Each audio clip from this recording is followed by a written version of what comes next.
तो हेलो दोस्तों, स्वागत है आपके अपने चैनल जय मां सरस्वती अकेडमी में। कैसे हो आप लोग? आशा करते हैं अच्छे भले स्वस्थ और मस्त होंगे। तो आज हम पढ़ने वाले हैं दूरी तथा विस्थापन में अंतर। आज हम पढ़ने वाले हैं दूरी तथा विस्थापन में अंतर। क्लास 9th फिजिक्स का फर्स्ट चैप्टर जो गति है, जिसे अंग्रेजी में मोशन कहते हैं, उसमें हम लोग आ चुके हैं दूरी तथा विस्थापन में अंतर। हम उसमें पढ़ चुके हैं, फर्स्ट पार्ट में पढ़ चुके हैं हम कि विराम क्या होता है और दूरी क्या होता है और क्या होता है, चाल क्या होता है और विस्थापन क्या होता है। इसके बारे में हम लोग पढ़ चुके हैं। अगर जो वीडियो ना देखा हो जाके प्लेलिस्ट में वीडियो देख सकता है। प्लेलिस्ट बनी होगी क्लास 9th साइंस, वहाँ जाके देख सकता है, या फिर सर्च करिएगा यूट्यूब पर जय मां Saraswati academy science class 9th, वहाँ पे आपको वीडियो मिल जाएगा। तो आज हम पढ़ने वाले हैं दूरी तथा विस्थापन में अंतर। जो बच्चा दूरी के बारे में ना पढ़ा हो और विस्थापन के बारे में जाके पहले वीडियो देख ले, फिर यह इस वीडियो को देखिएगा। अगर नहीं जाके देखता फिर भी समझ में आएगा। ओके, तो चलिए वीडियो को स्टार्ट करते हैं। तो जैसा कि हमने अभी बताया कि आज हम पढ़ेंगे दूरी और विस्थापन में अंतर। हाँ, तो एक तरफ दूरी लिखा गया है, एक तरफ विस्थापन लिखा गया है। देखिए अंतर क्या होता है सर, पहले समझ लीजिए मोटी मोटी बातें कि अंतर क्या होता है। जैसे हम हुए और आप हुए, हम में और आप में अंतर क्या है, मतलब फर्क क्या है, यही चीज़ होता है अंतर। तो दूरी और विस्थापन में क्या अंतर है। देखिए यह टॉपिक जो है हमारे एग्जाम के लिए बहुत ही महत्वपूर्ण है। आ सकता है दूरी और विस्थापन में अंतर लिखिए। तो चलिए हम लोग आज पढ़ते हैं दूरी और विस्थापन में अंतर। देखिए दूरी और विस्थापन में पहला अंतर क्या है सर, दूरी और विस्थापन में पहला अंतर, दूरी क्या होता है, जो ना हमने याद है आपको पढ़ाया होगा। दूरी क्या होता है कि किसी वस्तु या व्यक्ति द्वारा तय किए गए मार्ग की कुल लंबाई को दूरी कहते हैं।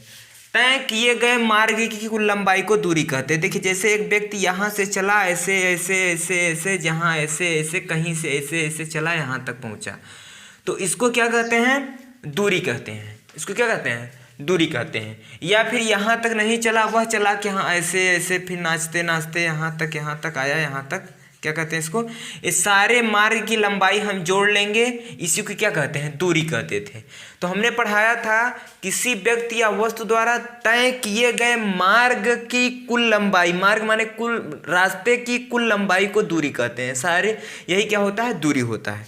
तो पहला अंतर क्या है, दूरी क्या है भैया, दूरी तय किए गए मार्ग की कुल लंबाई को दूरी कहते हैं। लेकिन विस्थापन क्या है, विस्थापन क्या है, यहाँ से यह व्यक्ति चला ऐसे ऐसे ऐसे ऐसे करते हुए, ऐसे ऐसे चला, ऐसे ऐसे ऐसे ऐसे यहाँ तक आया था।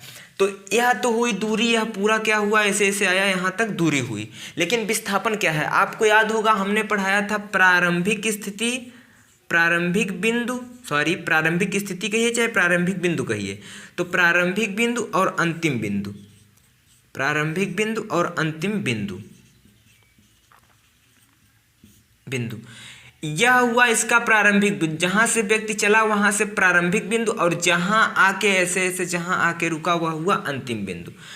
तो विस्थापन क्या होता था, यह तो दूरी होता था कि दूरी क्या होता था कि चले गए मार्ग की कुल लंबाई को दूरी कहते हैं। पूरा जोड़ लेंगे और बताएंगे यही दूरी है। लेकिन विस्थापन क्या होता था, प्रारंभिक बिंदु और अंतिम बिंदु के बीच की न्यूनतम दूरी, सबसे कम दूरी को, प्रारंभिक बिंदु यह हुआ, अंतिम बिंदु यह हुआ, तो इसके और इसके बीच की सबसे कम दूरी को क्या कहेंगे, विस्थापन कहेंगे।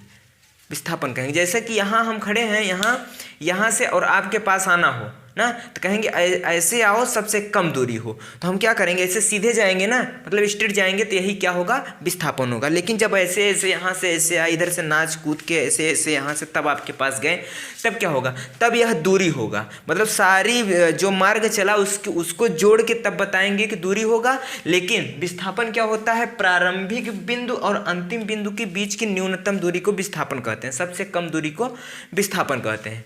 तो दूरी और विस्थापन में पहला अंतर क्या है सर, देखिए हम साफ कर देते हैं, फिर आपको लिखते हैं यहाँ।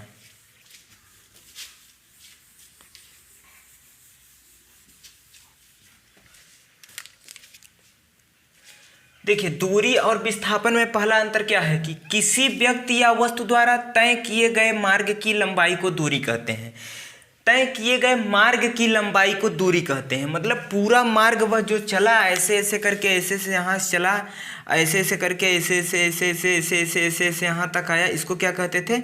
इसको क्या कहें? दूरी कहेंगे। इसको पूरे को क्या कहेंगे? इसे दूरी कहेंगे। लेकिन विस्थापन क्या कहते हैं? प्रारंभिक बिंदु और अंतिम बिंदु की न्यूनतम दूरी को विस्थापन कहते हैं। न्यूनतम माने सबसे कम दूरी को विस्थापन कहते हैं। प्रारंभिक बिंदु और अंतिम बिंदु, जहाँ से चला या प्रारंभिक, जहाँ रुका है अंतिम, प्रारंभिक और अंतिम बिंदु के बीच की सबसे कम दूरी को विस्थापन कहेंगे।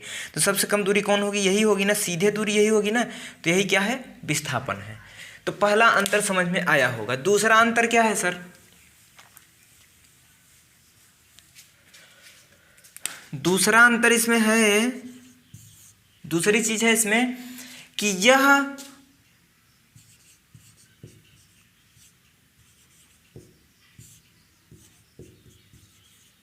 अदिश राशि है। दूरी क्या है? दूरी अदिश राशि है। लेकिन विस्थापन क्या है?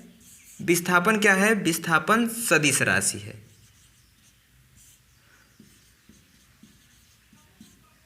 सदिश राशि है। दूसरा अंतर है दूरी अदिश राशि और विस्थापन सदिश राशि है। अब पूछेंगे ऐसा क्यों? क्योंकि अदिश राशि क्या होती है? जिसमें परिणाम की आवश्यकता होती है उसे अदिश राशि कहते हैं, और जिसमें परिणाम के साथ साथ दिशा की भी आवश्यकता होती है उसे सदिश राशि कहते हैं। तो इसमें केवल परिणाम की आवश्यकता होती है, दूरी में केवल परिणाम की आवश्यकता होती है, और विस्थापन में परिणाम और दिशा दोनों की आवश्यकता होती है। तीसरा बात क्या है सर इसमें? तीसरा अंतर है कि दूरी का मात्रक जो होता है ना, मात्रक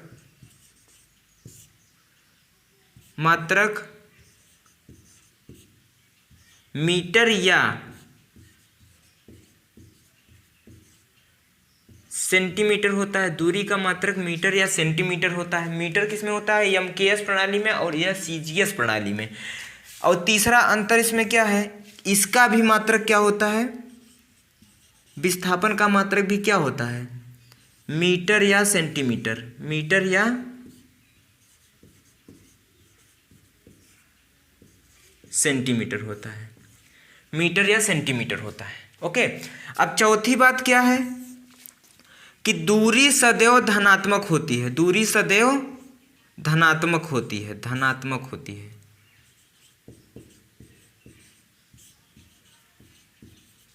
यह हमेशा क्या होगी? धनात्मक होगी। दूरी ऋणात्मक कभी नहीं होती। लेकिन यह क्या होता है? यह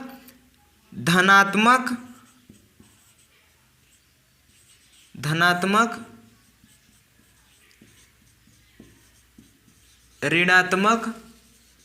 और शून्य भी होता है। और शून्य भी होता है। दूरी क्या होता है? दूरी हमेशा धनात्मक होता है, लेकिन विस्थापन क्या होता है? धनात्मक, ऋणात्मक और शून्य भी हो सकता है। मतलब यह तीनों हो सकता है, धनात्मक, ऋणात्मक और शून्य। लेकिन दूरी कभी ऋणात्मक और जीरो नहीं हो सकती, मतलब शून्य नहीं हो सकती। और पांचवा पॉइंट क्या है सर? पांचवा पॉइंट यह है कि दूरी सदैव विस्थापन से बड़ी होती है। दूरी सदैव विस्थापन से बड़ी या बराबर होती है। अब पूछेंगे यह कैसे? तो यह ऐसे, यह कैसे यहाँ समझाते हैं आपको। मान लीजिए यह व्यक्ति था, ऐसे ऐसे ऐसे ऐसे ऐसे ऐसे करके ऐसे ऐसे यहाँ तक चला था, यहाँ तक आया था। तो हमने क्या कहा? दूरी सदैव विस्थापन से बड़ी होती है। तो ये बताइए, ऐसे ऐसे यहाँ तक यहाँ तक यहाँ तक ऐसे ऐसे आया, तो ये सारी यहाँ तक दूरी हो गई। लेकिन विस्थापन क्या हुआ? यहाँ से लेकर यहाँ तक को क्या कहें? विस्थापन। तो यह वाला बड़ा है कि यह वाला बड़ा है? बताइए कौन बड़ा है? ये वाला बड़ा है ना। तो दूरी बड़ा होगा और विस्थापन क्या होगा?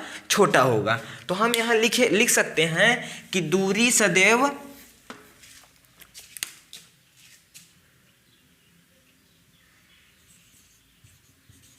दूरी विस्थापन से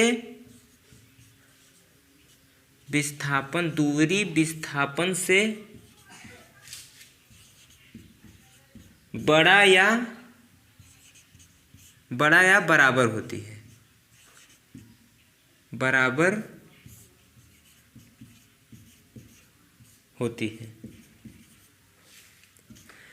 दूरी विस्थापन से बड़ा या बराबर होती है। दूरी क्या होगी? विस्थापन से हमेशा बड़ी या बराबर होगी, लेकिन विस्थापन से कम कभी नहीं होगी। दूरी विस्थापन से कम कभी नहीं होगी। लेकिन यह क्या होता है? यह क्या होता है? देखिए विस्थापन क्या होता है, विस्थापन दूरी से कम या बराबर होता है।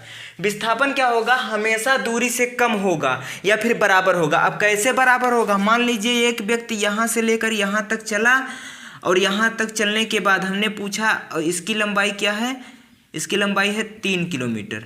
हमने पूछा ये इस व्यक्ति की दूरी बताइए, तो आप कहेंगे 3 किलोमीटर। अब हम कहेंगे इसका विस्थापन बताइए, तो विस्थापन क्या होता है, प्रारंभिक और अंतिम बिंदु के बीच की न्यूनतम दूरी को विस्थापन कहते हैं। मतलब कहने का मतलब यह है कि यहाँ से यहाँ के बीच की न्यूनतम दूरी भी यही होगी, प्रारंभिक बिंदु यह और अंतिम बिंदु यह। तो दूरी क्या होगा, दूरी होगा विस्थापन, मतलब कि यहाँ क्या हुआ कि विस्थापन भी कितना होगा, 3 किलोमीटर। विस्थापन भी कितना होगा, 3 किलोमीटर। दूरी भी 3 किलोमीटर और विस्थापन भी 3 किलोमीटर। इसीलिए कहते हैं कि दूरी और विस्थापन बराबर तो हो सकते हैं, लेकिन दूरी से बड़ा विस्थापन नहीं हो सकता। दूरी से कम ही होगा विस्थापन, दूरी से बड़ा कभी नहीं होगा। तो आशा करते हैं आज का यह वीडियो आपको समझ में आया होगा, जो था दूरी और विस्थापन में अंतर। फिर से एक बार आपको बता दें कि टाइम हमारे जीवन में बहुत ही महत्वपूर्ण है। टाइम को आप बर्बाद मत करिए, अन्यथा पीछे चले जाएंगे। क्योंकि टाइम जो होता है ना, कभी वापस नहीं आता। सब चीज़ वापस हो सकता है, सब कुछ वापस हो सकता है, लेकिन टाइम कभी वापस नहीं हो सकता। जो टाइम बीत गया तो बीत गया। आज हमारा पढ़ने का समय है, अगर हम लोग आज नहीं पढ़ेंगे, जब हम बूढ़े हो जाएंगे तब नहीं पढ़ पाएंगे। ठीक है, तो आशा करते हैं आपको बातें समझ में आ रही होंगी। तो इसी के साथ हम मिलेंगे आपसे अगले वीडियो में। जय हिंद।